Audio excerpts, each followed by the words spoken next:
Chief Justice. May it please the court. I'm Amy Swearer. And I'm Giancarlo Canaparo. And welcome to SCOTUS 101, where we break down what's happening at the Supreme Court, what the justices are up to, and other things related to our favorite branch of government. Welcome back to another episode of SCOTUS 101. Giancarlo, what do we have on tap for today? Well, the court did not hear oral arguments this week and isn't scheduled to do so again until Monday, November 2nd, but we still got some exciting and controversial news from the court. We have, in addition to confirmation hearing updates, some grants, and of course our favorite game, what will the Chief Justice do with his swing vote this week? This is so exciting. Let's do this. Okay, first, confirmation hearings. GC, give us some ACB updates, please. My pleasure. On Thursday, the committee voted 12-0 with all the Democrats boycotting to refer Amy Coney Barrett's nomination to the full Senate. The vote before the full Senate is scheduled for Monday, October 26. I'm very much excited for this, so thank you for that update, Giancarlo. Moving on, this past week, the court granted certiorari in 4 cases, 1 on Friday and 3 on Monday. Late last Friday, the court agreed to hear the Trump administration's expedited appeal in Trump v. New York, which involves the 2020 census and apportionment. In a July memorandum, President Trump directed Secretary of Commerce Wilbur Ross to exclude illegal aliens from inclusion in the apportionment base, or in other words, to not count them as part of a state's population for purposes of apportioning electoral votes or seats in the House of Representatives. Several state and local governments, as well as immigrants' rights groups, filed suit in federal court. On September 10th, a 3-judge district court issued an order blocking the Trump administration from implementing the memorandum. The justices will hear oral arguments in this case on November 30th. The court also took up a challenge to President Trump's Remain in Mexico policy, which required asylum seekers at the border to remain in Mexico pending resolution of their claim. The case is Wolf versus Innovation Law Lab, and the Ninth Circuit upheld a preliminary injunction against the policy. The Supreme Court took up not only the question about the legality of the policy, but also granted certiorari on the question of whether the preliminary injunction, which was a universal or nationwide injunction, was overbroad. GC, are you telling me we might get a ruling on nationwide injunctions from the Supreme Court? Well, we might, but it's actually hard to get to that question because if the Supreme Court reverses on the merits, it probably isn't going to get to the remedy. Why do you crush my hopes and dreams like this?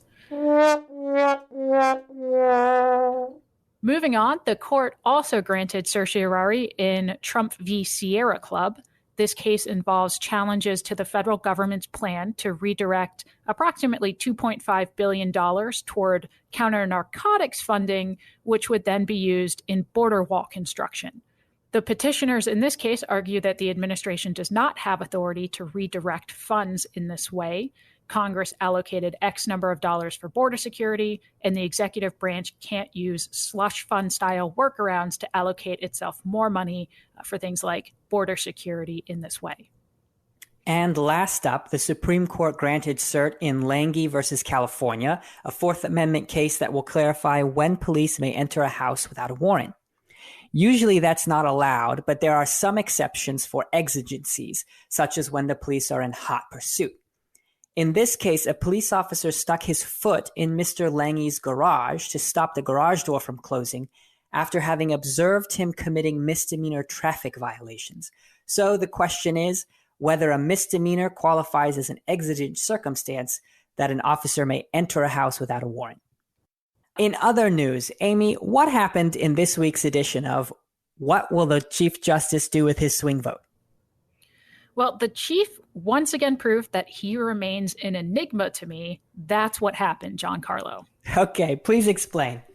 So on Tuesday, the chief sided with the liberal bloc to deny emergency review of the Pennsylvania Supreme Court's mandated change to that state's mail-in ballot laws. So Pennsylvania law, as written, clearly says that mail-in ballots not received by 8 p.m. on Election Day are not to be counted. The Pennsylvania Supreme Court effectively rewrote that law, ordering that election officials count all mail-in ballots received by 8 p.m. on the Friday after Election Day, unless those ballots were clearly mailed at some point after Election Day on Tuesday. The 4 other conservatives on the court would have granted review. But then on Wednesday, the chief sided with the conservative wing to stay a federal district court order that would have permitted Alabama counties to use curbside voting methods if they wanted to. Alabama law neither requires nor prohibits such curbside voting, but earlier this year, the Alabama Secretary of State banned counties from implementing it nonetheless. The district court found, among other things, that this violated the Americans with Disabilities Act. Justice Sotomayor, joined by Justices Kagan and Breyer, dissented from that grant of stay. Well, that's it for court activity this week. Amy, who do we have joining the show for an interview? Giancarlo, I sat down with Professor Hannah Brenner Johnson and Professor Renee Knake Jefferson to discuss their recent book, Shortlisted: Women in the Shadows of the Supreme Court. Professor Johnson is Vice Dean for Academic and Student Affairs and Associate Professor of Law at California Western School of Law in San Diego. And Professor Jefferson holds the Joan and Larry Doherty Chair in Legal Ethics and is a professor of law at the University of Houston Law Center. Professor Johnson, Professor Jefferson, thank you so much for joining the show. Thanks for having us. So I'm really, really excited to have you both on to talk about this book because I think it's a great look at a part of American legal history that, frankly, I wasn't even aware existed, much less was so completely overlooked. So let's start at the beginning. What's the story behind this book? What got you writing it? What got you interested in it? And really, what did you set out to accomplish with it? Well, I can tell you that the book was born over a decade ago. And so in order to tell you the story of how it came to be and how we even learned about these extraordinary women who were shortlisted but never selected, because like you, they were not known to us, it requires us to go back in time about a decade. Renee and I were new colleagues. We were law professors at Michigan State University College of Law. And our friendship and our professional relationship really was born in between the bookends of Sonia Sotomayor and Elena Kagan's nominations and confirmation to the U.S. Supreme Court. It was during both of these women's experiences being shortlisted and then selected and ultimately confirmed that we developed a project that ultimately was the place that we found the hook for writing this book. We were struck as we were learning about these extraordinary women who were considered for the court at how the media was portraying them. They were focused on their qualifications, of course. They were both very accomplished attorneys. But they were also being scrutinized for things that, in our perspective, really didn't matter. So both Sotomayor and Kagan were being critiqued by the media because they didn't have children. They were both single women. Some reporters queried who would accompany them to, the dinners that they would inevitably be invited to if they made it onto the court. And they were also critiqued based on what they were wearing. And so Renee and I, as academics, had a lot of privilege and power and decided that rather than just complain about these anecdotal observations, we decided to study the issue more seriously. And so we embarked on an empirical research project, a content analysis of media coverage of nominees to the U.S. Supreme Court dating back to the early 1970s. There had only been 4 women at that point who had been nominated and ultimately confirmed. And so we didn't think we could just study the women's experience because, well, frankly, there weren't that many. And so we looked at all nominees to the court. Gender, of course, is something that isn't just relegated to women or to the female sex. And so we looked at how the media portrayed all nominees dating back to the 70s through this gendered lens. So our media study resulted in a collection of about 4,000 newspaper articles published in both the Washington Post and the New York Times. This collection of articles was read by us and a team of research assistants. And it was in this collection that we actually discovered an article that really sets the stage for the writing of the Shortlisted book. We discovered an article about a woman named Mildred Lilly. She was a judge from California who appeared on President Nixon's shortlist in the 1970s. And I'll let Renee talk about what this article revealed to us and how it inspired us to write this book. So the article actually had 6 names and it had been Nixon's shortlist. He allowed for it to be leaked to the media. Really the first president to use the shortlist in this sort of way. There were 2 women's names, and of course one of them was Mildred Lilly. Sylvia Bacon was the other. She was a judge in Washington, D.C. And among the qualifications listed for Mildred Lilly in this New York Times article was that she had no children and had maintained her bathing beauty figure even in her 50s. So this, of course, fit into the thesis of our media study, but that's not really why the article was so interesting to us. We were like, who's Mildred Lilly and who's Sylvia Bacon? Why haven't we ever heard of these women? There were 2 women shortlisted for the Supreme Court before O'Connor. Why didn't either of them end up on the court? And how many other women were considered by presidents before them? And that led us to several years of research. I've traveled across the country digging through presidential archives and in order to answer that question. And of course, as I said earlier, we discovered the answer is 9 women. And we discovered a lot more as we learned about them. So let's talk about these women. So, as you said, the book goes over 9 of them that you were able to find. Can you give us perhaps just a brief introduction to some of them? Who are these women? So absolutely. And each of them, I think Renee and I both, relate to in different ways. I think we think of all of them in some fashion to be kindred spirits of sorts. I think each of us have, a couple of favorites or certainly favorite stories. Perhaps the most logical place to begin is with the first. Who was the first woman to be shortlisted to the U.S. Supreme Court? And I think your listeners might be surprised to learn that the first woman to be considered for the Supreme Court was a woman in the 1930s, a judge from Ohio named Florence Allen. She was the first woman to be put onto a federal appellate court, the Sixth Circuit Court of Appeals. She was an incredible trailblazer. If you can imagine, many doors to law schools and law firms, in fact, were closed to women in the 1930s. But in fact, Florence Allen was considered by 3 presidents, Hoover, Roosevelt, and Truman, as they contemplated how to fill vacancies on the U.S. Supreme Court. And so the story really begins with Florence Allen's consideration in the 1930s. Well, who came the closest? And so I'll mention 2 that came the closest to actually ending up on the Supreme Court. Because as I said in my earlier comments, some presidents shortlisted women, but never intended to actually pull them off the shortlist. I mean, Nixon was the worst offender when he put Sylvia Bacon and Mildred Lilly on his shortlist. Privately, I've listened to his Oval Office tapes, and he was saying things like, I don't even think women should be allowed to vote. But he wanted their votes, and that's why he shortlisted those women. But the woman who came the closest to coming off the shortlist, besides O'Connor, of course, is a woman named Cornelia Kennedy.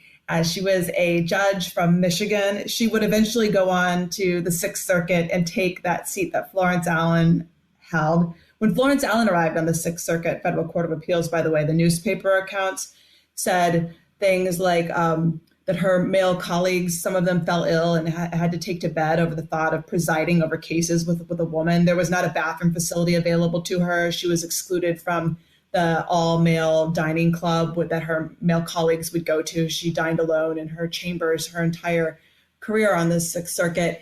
And in fact, she gave her hot plate to Cornelia Kennedy when Cornelia Kennedy went on to the court. Cornelia Kennedy was eventually able to persuade her male colleagues that they should not frequent the all-male dining club unless she could be permitted to join them. And so she was able to remove that structural barrier too. One of the themes that comes out of the book is being very mindful as women literally removed physical barriers to their ability to thrive in the professional setting. For example, Florence Allen obtaining appropriate restroom facilities.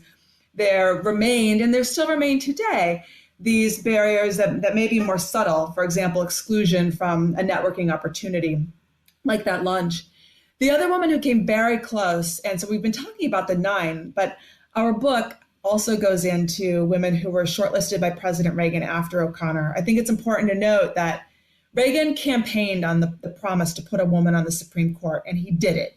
But after that, he had lots of opportunities to put women on federal courts, including additional Supreme Court vacancies. And he had a great short list of qualified women, but he did not put another woman on the Supreme Court. And in fact, his record for putting women anywhere in the federal judiciary, on the district courts or the courts of appeals, was so abysmal that there was actually a congressional hearing and inquiry into it. And so he very much sort of checked the box on that. But one woman he did shortlist for a subsequent vacancy also came very close to coming off the shortlist, and that's Edith Jones. Judge Jones was not only considered by Reagan, but also later by President Bush, the first President Bush. And in his archives, I've actually held what I think must have been the speech that he was about to read for her nomination. It's on very fancy paper, several pages announcing her nomination, but of course it would never be. A number of the women in the book were actually very big activists in the suffrage movement. In fact, Florence Allen herself campaigned for women getting the right to vote. And in fact, some of her earlier judicial work, she benefited from the women's vote. Also, a lot of the women, they were complex and they were contradictory in many regards. So although a woman like Florence Allen or Suzie Sharp believed that women should have the right to vote, or at least white women should, they didn't necessarily believe in the Equal Rights Amendment. And in fact, several of the women campaigned against that vehemently. So just interesting to note the dichotomy even within some of them as it relates to some of these issues. And I'll just jump in so that your listeners know who Suzie Sharp is. So she was the first female justice on the North Carolina Supreme Court and the first elected female chief justice of any state Supreme Court, shortlisted by Reagan. And yeah, she was definitely among the most complex of the women in our study. An avowed racist, campaigned against, or at least lobbied against, the Equal Rights Amendment. And yet in her judicial decision-making, she set her personal views aside. So she was the judge who authored an opinion to desegregate golf courses in North Carolina, the first to do so in that state. And so even though she had personal viewpoints that, well, we find offensive, we appreciate that she was able to set aside her personal views and exercise her duties and obligation as a judge and a justice to apply the law. Even though all of these women, as you've talked about, have incredibly unique stories in their own right, did you find any common themes, struggles, or impediments that these women, even if not faced necessarily collectively at the same time, but that they faced commonly over the course of the last couple of decades? What are these common themes? What are these common struggles? Well, it's true to say that all of the women experienced bias and discrimination. For some of them, it was explicit. I recall that Judge Kearse, when she went to Wall Street to look for a job, she was interviewed by a law firm, and the lawyer who she met with said, your resume is incredible, and I'd hire you if only you were a man. So sometimes the discrimination was, truly a closed door based on the fact that they were women. For others, the bias or the discrimination was less explicit. And I think as we move forward in time, we definitely saw a shift away from those explicit closed doors, and moved instead to, I think, a time where we are right now, which is the bias and the discrimination is much more difficult to see and to touch. There's so many examples, too many to list, but suffice it to say that each of these women experienced in their own unique ways closed doors as they made their way. That said, all of them were incredibly persistent. They did not take a no or that closed door and decide not to move forward. And although none of the 9 shortlisted women made it on to the United States Supreme Court, they all were incredibly successful. Many of them went from shortlisted to selected in the different spaces in their lives. Certainly for a woman to serve on a federal appellate court in the 1930s was groundbreaking, in its own right, even if ultimately she didn't make it onto the U.S. Supreme Court. Another challenge that they all faced, although some of them differently, was motherhood and raising children. And some of them chose not to be mothers. Suzie Sharp was the most vocal about it. She would actually advise women and said publicly, you can either choose a professional life or you can choose to have children, but you cannot do both. And some of the women weren't so vocal, but Florence Allen never had children. And Sonia Menchikoff, who we have not discussed yet, she was shortlisted by LBJ, the first female law professor at Harvard and also at the University of Chicago. She never had children. Several of the women did have children. Carla Hills, who was shortlisted by President Ford, she was his Secretary of Housing and Urban Development and was quite famously photographed often, even at her swearing in, holding one of the hand of one of her young children. But what I will say is reading their oral histories for the women who had children, more than one of them, when asked what was the greatest challenge or difficulty you faced, it was trying to figure out how they were going to handle childcare. And each woman navigated it differently. But I think especially now, that's something that probably resonates with a lot of your listeners in the midst of a pandemic. The childcare issues are just exponentially more difficult for everyone. And that's something that we socially as a society haven't addressed as a structural reform or a structural change. But I think that's something that all of the shortlisted sisters would have been able to agree on as one that we need. Professors, you actually do more in this book than present a list of just the obstacles that women attorneys and judges have to overcome. And so I'm glad you brought up sort of what problems are still left, because you actually present a list of strategies in the book for overcoming some of these obstacles based on your research. We do present a number of strategies in the book for surmounting the shortlist, and we do so with a bit of hesitation, in part because the fix is not easy. We also resist the temptation that I think a lot of people put forth to put it on the women, to take to find a mentor, or read another book about how to be successful and how to address these barriers and obstacles. And the focus of many of our strategies is systemic.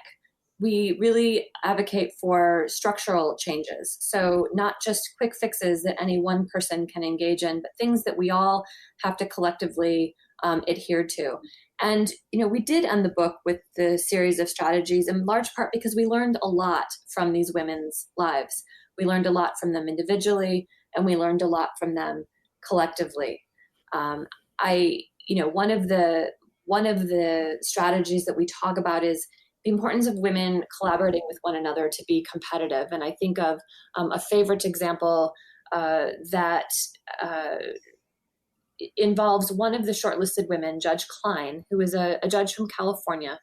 She took very seriously this notion of mentoring and providing opportunities for other women, to such an extent that she actually was responsible for both founding and co-founding 2 major organizations that we now just sort of take for granted, the National Association of Women Judges and California Women Lawyers. And if you might imagine, there was a time when these affinity groups did not exist for women, and she, through her efforts, was able to create them and provide opportunity for women to network and connect with each other. But she also did something that I think of as quite remarkable. She was shortlisted by President Reagan, along with Justice O'Connor and another of other women. Obviously, she did not make it off the shortlist. She was not the nominee. Sandra Day O'Connor was. She was asked in her capacity as the president of the National Association of Women Judges to step in and testify on behalf of Sandra Day O'Connor in her Senate confirmation hearings. And she did so eloquently and beautifully and spoke very highly of Sandra Day O'Connor. I imagine that she must have felt some amount of disappointment in not being the one who was selected, but she put those personal feelings aside for the greater good of women making it onto the court. And I just have so much respect for her as just one example. And I'll share just a couple more. So to go back to the point about structural changes addressing childcare, Soya Menchikoff, who, as I said, did not have children herself. So in addition to being the first female law professor at Harvard and Chicago, and also the first permanent female dean at the University of Miami's law school, she was the first president of the Association of American Law Schools, which is a national organization. All law schools belong to it. And like many professional organizations, holds an annual conference. And at that conference, there are lots of opportunities for networking, presenting one's scholarship and getting feedback. There can be opportunities for new jobs and that sort of thing. And she was not particularly thought of as a feminist. You've probably figured that out by now as we've discussed the women. Some of them were more so than others. She was not. She didn't hold herself out that way. I mean, privately, she did not really support the Equal Rights Amendment, but she noticed that women were not attending this annual meeting. And she asked why and learned it was because of the timing. It started the day after Christmas and went through the New Year's holiday. And what she was hearing is it was very difficult for women who were predominantly the caregivers of the young children in their homes to leave for a professional conference the day after Christmas. And so she changed the time that the meeting happens. It now happens after the holidays.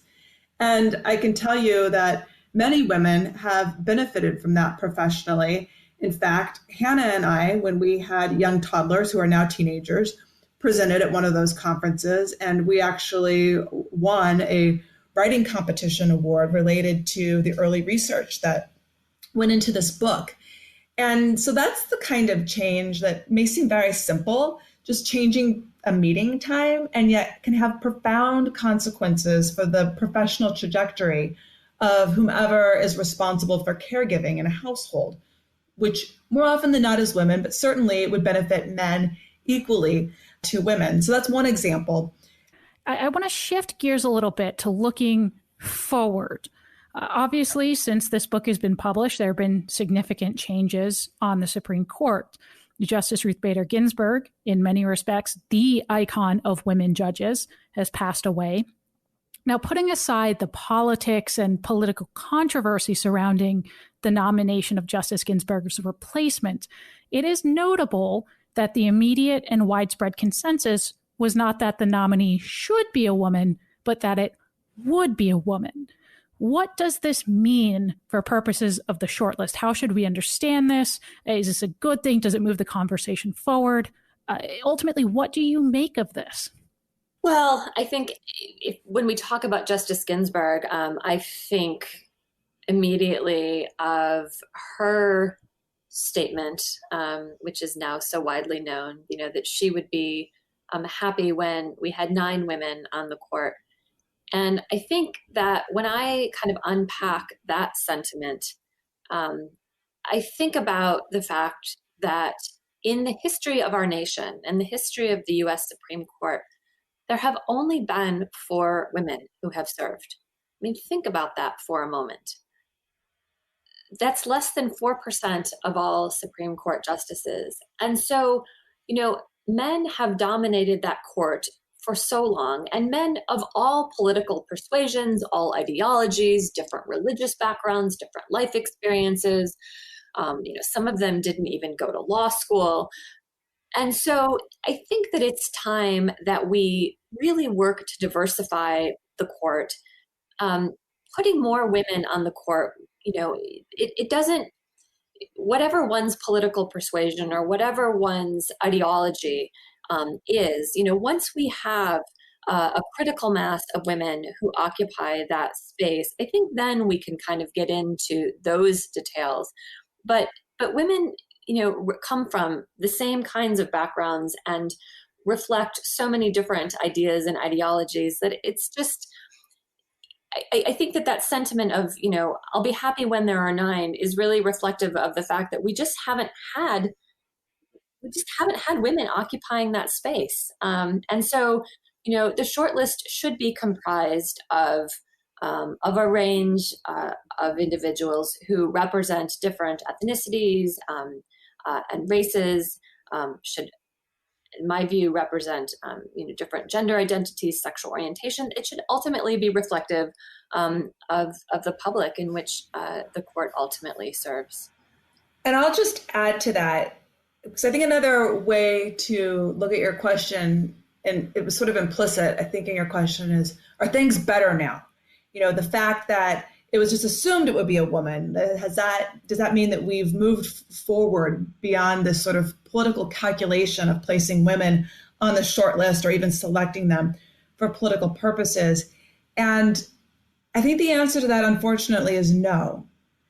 I think that in selecting a woman to fill the seat left by Justice Ginsburg, that was definitely a calculation made in the face of an election and thinking about the women who will be voting. And that's not dissimilar to the way Nixon was calculating when he created his shortlist. It's not dissimilar to Reagan running with the promise to put a woman on the court when he was competing against Carter's incredible record of diversifying the federal judiciary. And to be sure, candidates and presidents from both parties have done this, right? I mentioned earlier Biden's promise to put an African-American woman on the court. When Sandra Day O'Connor left the court, I think the nation all assumed that a woman would take her seat. And while Bush did initially appoint a woman, he nominated Harriet Miers. Her nomination failed, which, by the way, we go into the book explaining that we think she was completely qualified for the court and that the media really did a huge disservice to her. Her qualifications were very similar to Lewis Powell. They were both presidents of bar associations. Powell was one of Nixon's appointments.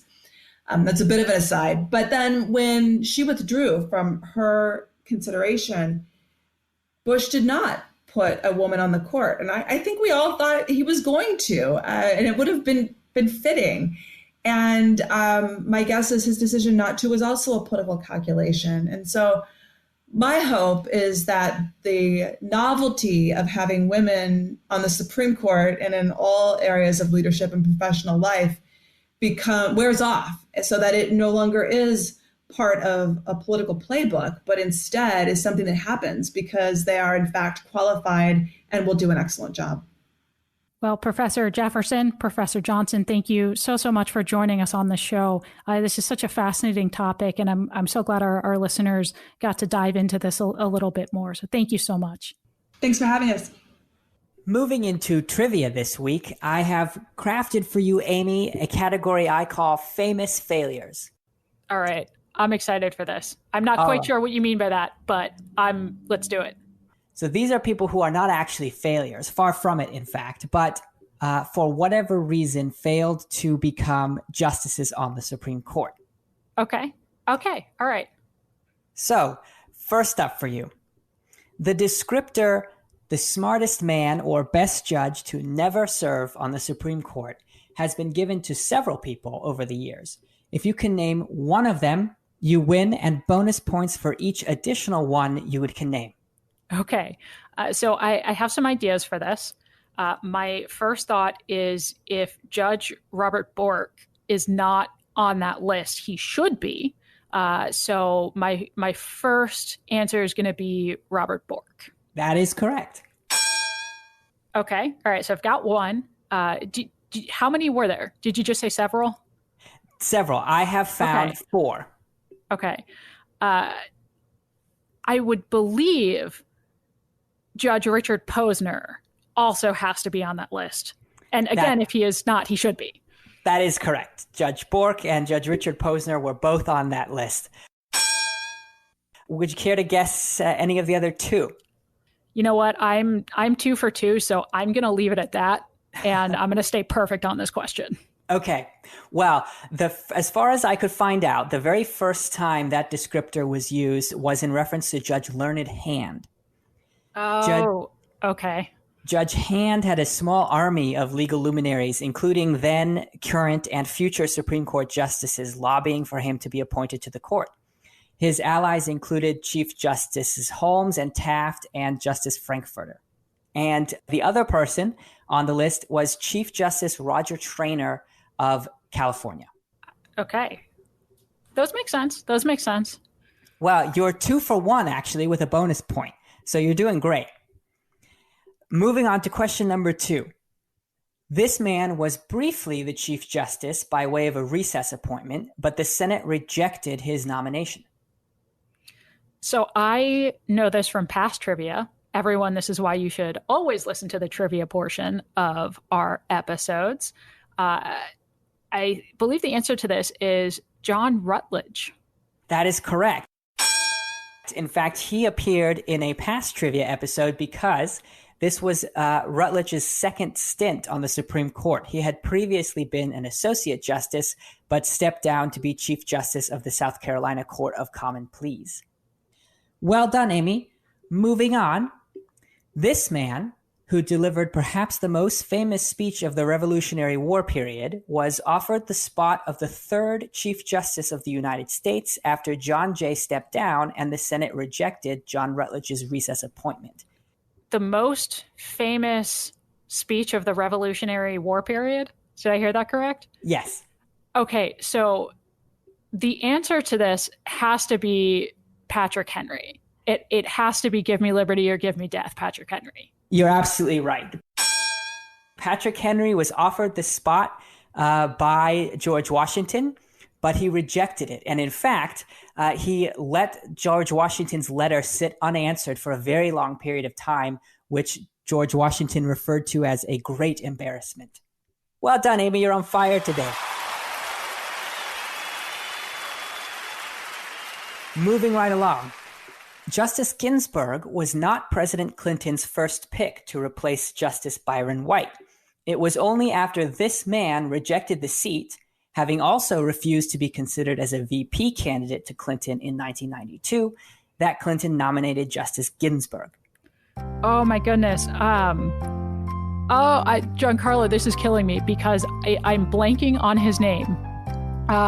He ran for governor of New York, and Cuomo. It was one of the Cuomos, right? That's absolutely right. It was okay. Mario Cuomo. Well, Amy, you made a clean sweep of trivia this week. Well done.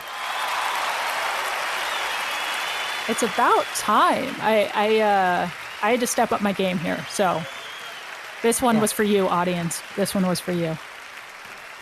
Well, folks, that's our show. Thank you so much for listening to SCOTUS 101. Be sure to subscribe on Spotify, Apple Podcasts, or wherever else you listen to your podcasts. And please, please, please, if you love us, leave us that 5-star rating. You can follow us on Twitter and Instagram at SCOTUS101 and email us at SCOTUS101@heritage.org with your questions, comments, or ideas for future shows.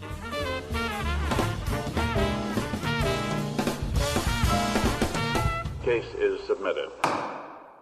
You've been listening to SCOTUS 101, brought to you by more than 500,000 members of the Heritage Foundation. Executive produced by Amy Swear and Giancarlo Canaparo. Sound designed by Lauren Evans, Mark Guiney, and John Popp. For more information, visit heritage.org.